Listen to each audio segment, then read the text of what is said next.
nejejwe no kubakira mwese bene data hano ku kiganiro cyacu cy'ijambo ry'umunsi.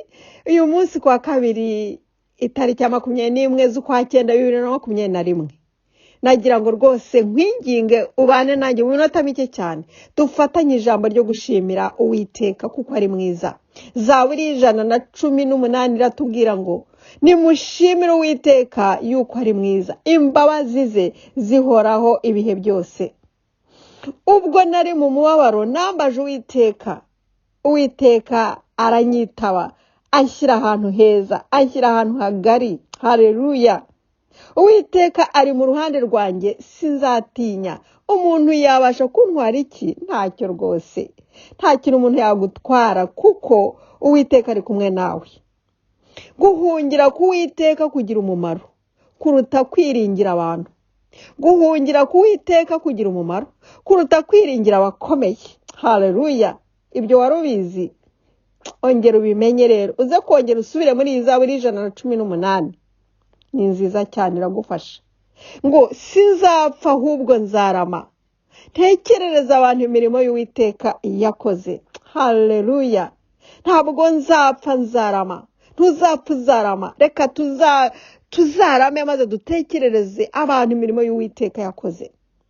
Ndagushimira kuko wanshubije ukampindukira agakiza. Mana, uyu munsi wa none ndagushimira, naragusenze uransubiza, umpindukira agakiza. Waranyoboye inzira nziza cyane, inzira y'amahoro, inzira y'umugisha, inzira ijyana ku bugingo. Haleluya! Ndabigushimira.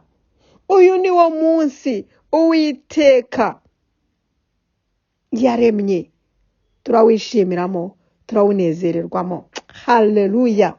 Reka wowe nanjye mwene data twishime ku uyu munsi. Uyu munsi reka tuwishimire. Umunsi wa kabiri itariki ya 21 z'ukwa 9 2021 ni umunsi Imana yaremye kugira ngo aho uri hose unezerwe uwishimiremo. Reka tuwishimiremo kandi tuwunezererwemo. Tubwire Uwiteka ko ari mwiza. Ni wowe Mana yanjye y'imbaraga, ndagushima. Ni wowe Mana yanjye ndagusingiza. Reka tweze dushimire Uwiteka kuko ari mwiza, kuko imbabazi ze zihoraho iteka ryose. Haleluya! Reka dushime. Mana, turagushimye, turaguhimbaje, turakunezerewe. Dushimire ibyo dukorera, dushimire kumva gusenga kwacu, kuko iringira biruta kwiringira abantu bakomeye. Haleluya! Uri Imana ishobora byose, uratwumva kandi ukadusubiza. Waduhaye Umwuka Wera. Ndagushimye Papa, ndaguhimbaje. Fashiriza bene data turi kumwe hano kuri ijambo ry'umunsi, nabo bagushima bakunezererwe, babone kuri mwiza kandi uradusubiza, urakomeye. Nta cy'umwana w'umuntu yadutwara kuko uri mu ruhande rwacu. Urakoze Mana. Ndagushimye cyane ko uwumvise gusenga kwanjye kandi kujya gukomeza kutugira neza umunsi wose. Byose mbesabye mu izina rya Yesu Umwami wacu. Amina. Bene data twari kumwe muri aka kanya, basabiye umugisha kandi mukomeze munezererwe uyu munsi. Aho uri wishime, niba utishimye ishime. Abatazi Imana babona Imana muri wowe uyu munsi wa none. Nanjye niko biri. Reka dufatanye kunezererwa Imana yacu, tuyishime, tuyihimbaze. Imana iguhe umugisha. Waganiraga na Jose kuri iki kiganiro cy'ijambo ry'umunsi. Ndabakunda mwese.